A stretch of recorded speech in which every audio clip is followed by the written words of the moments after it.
Assalamualaikum warahmatullahi wabarakatuh dan Shalom. Perkenalkan, saya Nisa Dela Maungi dengan NIM A11123076. Adapun tujuan saya dalam pembuatan video ini yaitu untuk memaparkan materi mengenai kedudukan dan fungsi bahasa Indonesia. Baiklah, seperti yang kita ketahui, bahasa Indonesia adalah bahasa resmi dan bahasa persatuan di Indonesia. Sebagai bahasa yang digunakan oleh lebih dari 270 juta penduduk, bahasa Indonesia memiliki kedudukan dan fungsi yang sangat penting dalam kehidupan sehari-hari masyarakat Indonesia. Baiklah, untuk lebih memahami, mari kita simak bersama-sama video ini. Kedudukan bahasa Indonesia. Bahasa Indonesia memiliki kedudukan resmi sebagai bahasa negara di Indonesia.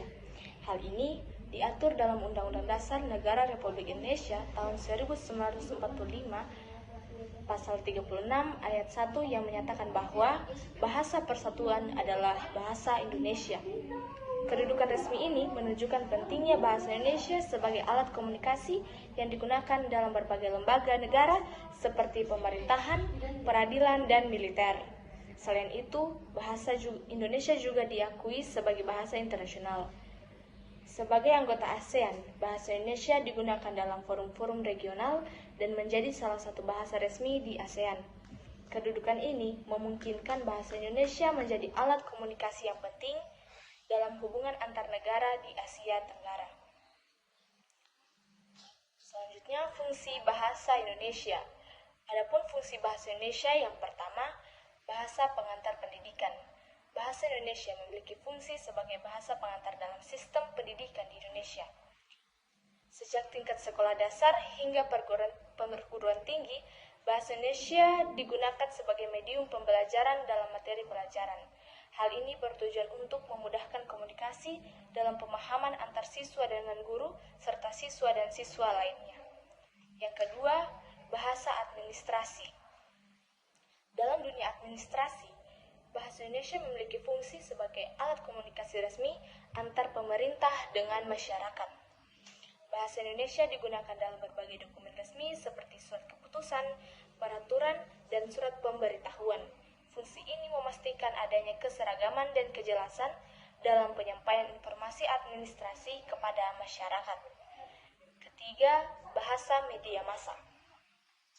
Sebagai bahasa resmi, bahasa Indonesia juga digunakan dalam media massa, baik cetak maupun elektronik. Bahasa Indonesia digunakan dalam surat kabar, majalah, buku, dan juga siaran televisi dan radio. Fungsi ini memungkinkan masyarakat Indonesia untuk mendapatkan informasi secara luas dan merata melalui berbagai media. Keempat, bahasa komunikasi antar budaya. Dalam konteks globalisasi, bahasa Indonesia juga memiliki fungsi sebagai alat komunikasi antar budaya. Sebagai bahasa resmi di Indonesia, bahasa Indonesia digunakan dalam berbagai pertemuan internasional, konferensi, dan forum-forum internasional. Fungsi ini memungkinkan Indonesia untuk berpartisipasi secara aktif dalam percakapan global dan memperkenalkan budaya dan identitas bangsa kepada dunia internasional. Penggunaan bahasa Indonesia yang baik dan benar sangat penting dalam berbagai aspek. Berikut adalah beberapa alasan mengapa penggunaan bahasa Indonesia harus diperhatikan. Yang pertama, pemersatu bangsa. Bahasa Indonesia memiliki fungsi sebagai alat pemersatu bangsa. Dalam keberagaman bahasa daerah di Indonesia, bahasa Indonesia menjadi bahasa yang dapat dipahami oleh semua orang. Penggunaan bahasa Indonesia secara luas dan benar dapat memperkuat kesatuan dan persatuan bangsa Indonesia. Kedua, identitas budaya. Bahasa Indonesia merupakan salah satu bagian dari identitas budaya Indonesia. Penggunaan bahasa Indonesia yang baik dan benar dapat mempertahankan kekayaan dan keunikan budaya di Indonesia.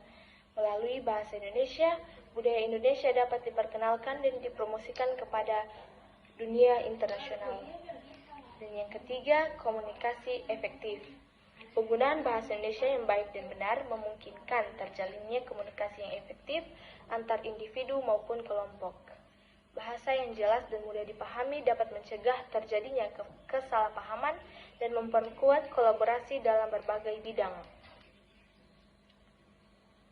seperti bisnis, pendidikan, dan pemerintahan. Adapun kesimpulan yang saya dapat simpulkan dalam materi ini, kedudukan dan fungsi bahasa Indonesia sebagai bahasa resmi dan bahasa persatuan di Indonesia sangat penting dalam kehidupan masyarakat Indonesia. Bahasa Indonesia memiliki peran yang vital dalam pendidikan, administrasi, dan media massa, dan komunikasi antar budaya. Penggunaan bahasa Indonesia yang baik dan benar juga penting dalam memperkuat persatuan bangsa serta melestarikan identitas budaya Indonesia. Oleh karena itu, pemahaman dan penggunaan bahasa Indonesia yang baik dan benar harus terus ditingkatkan untuk menjaga keberlanjutan dan kejelasan komunikasi dalam berbagai aspek kehidupan. Itulah tadi pemaparan materi dari saya. Tidak ada kesuksesan tanpa perjuangan dan tidak ada keberhasilan tanpa kerja keras. Sekian, wassalamualaikum warahmatullahi wabarakatuh, dan shalom.